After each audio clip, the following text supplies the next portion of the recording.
സംസ്ഥാനത്ത് വീണ്ടും നിപ്പ മരണം. പനി ബാധിച്ച് ചികിത്സയിലിരിക്കെ മരിച്ച പാലക്കാട് ചങ്ങലേരി സ്വദേശിയായ 57-കാരനാണ് ട്രൂനാറ്റ് പരിശോധനയിൽ നിപ്പ സ്ഥിരീകരിച്ചത്. വിശദ പരിശോധനയ്ക്കായി സാമ്പിൾ പൂനെയിലെ വൈറോളജി ലാബിലേക്ക് അയച്ചു. ചങ്ങലേരി മേഖലയിൽ നിയന്ത്രണം ഏർപ്പെടുത്തി. ഒരാഴ്ച മുൻപാണ് പാലക്കാട് മണ്ണാർക്കാട് കുമരംപുത്തൂർ ചങ്ങലേരി സ്വദേശിയായ 57-കാരന് പനി ബാധിച്ചത്. അട്ടപ്പാടിയിൽ തോട്ടം നടത്തുന്ന വ്യക്തിയാണ് ഇദ്ദേഹം. കഴിഞ്ഞ ഞായറാഴ്ച മണ്ണാർക്കാട് അൽമ ആശുപത്രിയിൽ ചികിത്സ തേടി. പനി കൂടിയതോടെ വട്ടമ്പലത്തെ മദർ കെയർ ആശുപത്രിയിലേക്ക് മാറ്റി. പിന്നീട് വിദഗ്ധ ചികിത്സയ്ക്കായി പെരിന്തൽമണ്ണയിലെ മൗലാന ആശുപത്രിയിൽ പ്രവേശിപ്പിച്ചു. ചികിത്സയിലിരിക്കെ കഴിഞ്ഞ ദിവസമാണ് മരിച്ചത്. നിപ്പ രോഗലക്ഷണങ്ങൾ ഉള്ളതിനാൽ ആശുപത്രി അധികൃതർ സംശയം ഉന്നയിക്കുകയും സാമ്പിളുകൾ പരിശോധനയ്ക്ക് അയക്കുകയും ചെയ്തു. മഞ്ചേരി മെഡിക്കൽ കോളേജിൽ നടത്തിയ ട്രൂനാറ്റ് പരിശോധനയിൽ രോഗം സ്ഥിരീകരിച്ചു.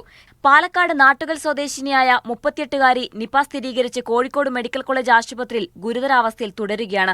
57-കാരന് നിപ ബാധിച്ച യുവതിയുമായി നേരിട്ട് സമ്പർക്കമില്ല. നിപ സ്ഥിരീകരിച്ചതോടെ കുമരംപുത്തൂർ ചങ്ങലേരിയിൽ 3 കിലോമീറ്റർ ചുറ്റളവിൽ പ്രവേശന നിരോധനം ജില്ലാ ഭരണകൂടം ഏർപ്പെടുത്തി.